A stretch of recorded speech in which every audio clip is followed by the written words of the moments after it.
Vamos dar uma olhadinha então nos 22 confrontos, né? E a gente destacando aí os times brasileiros nesses 22 confrontos iniciais, nessa primeira fase da Copa Sul-Americana, competição inteira sendo eliminatória, começando agora no dia 28 de fevereiro e vai se estender até o último jogo da final no dia 13 de dezembro. Então aí a gente tem os duelos, todos para você, aí nenhum brasileiro, lembrando, a maioria dos brasileiros joguem em casa a primeira partida, a única exceção é o São Paulo. Nessa primeira parte dá pra gente destacar ali a LDU, né, que vai pegar o Defensor, a LDU que já foi campeã da Sul-Americana, Rafa. O Luquenho também chegando a uma semifinal recentemente. Nessa segunda página, a gente acompanha ali, tem times tradicionais como o Cerro Porteño, estreantes como o Estudiantes Caracas. Também aí sem brasileiros, tivemos essa curiosidade do sorteio que os times brasileiros ficaram mais para o final.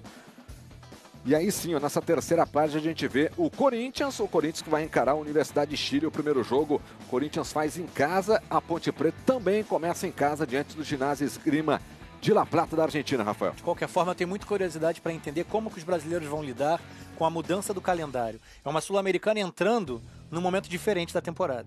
A gente vai ter que entender alguns, por exemplo, ali próximos ainda dentro de campeonato estadual, outros já iniciando o campeonato brasileiro. Treinadores serão os mesmos 20 do início do ano, entre os clubes brasileiros, entre os 6 que estão aí. Geralmente isso não ocorre, né? Enfim, uma série de mudanças que os times brasileiros passam ao longo de uma temporada. Um duelo de estreantes, o Boston River do Uruguai contra o Comerciantes Unidos do Peru.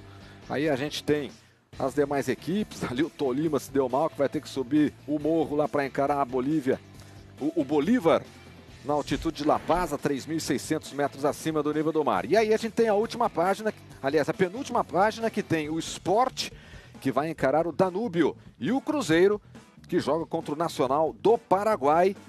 Sempre os brasileiros aí começando em casa, né, a primeira partida. A gente reconhece melhor os times brasileiros, né, mas assim como a gente cita os times estrangeiros como as equipes que foram secundárias ao longo da temporada 2016, os times brasileiros também, né. Mas a gente sabe que o Cruzeiro tem um trabalho de reconstrução interessante com o Mano Menezes, a gente sabe que o Sport tem uma sequência com o Daniel Paulista, que conhece bem o grupo, conhece bem o clube, né.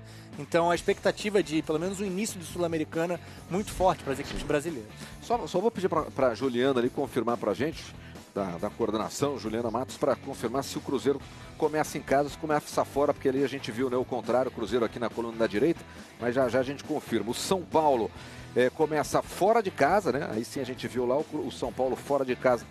O Cruzeiro então começa fora também.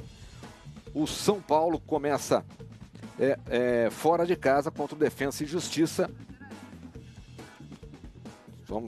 Então vamos retificar aqui. O Cruzeiro começa em casa, como todos os brasileiros estão só confirmando, né?